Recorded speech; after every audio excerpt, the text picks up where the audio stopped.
Gel buraya. Gel, yakın gel. Salam aleyküm əziz izləyicilər, əziz idman həvəskarları. Bu günləri Azərbaycan rekordu olacaq. Nicat qardaşım 320 kilonu, yəni arxadan belə çətindir də o. Azərbaycanda Tiaqada ən güclü adam budur.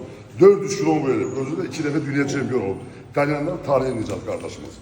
İndi 320 kilonu arxadan eləyəcək. Azərbaycan rekordu. Onu hər adam eləyə bilmir, mən bilən.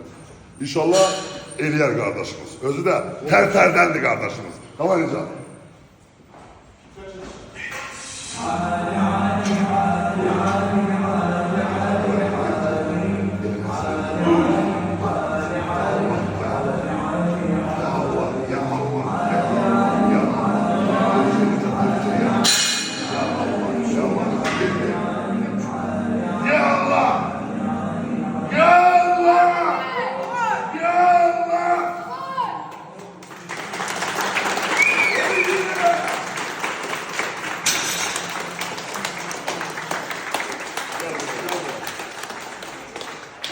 Bu kişi gol güləşinin bilenidir.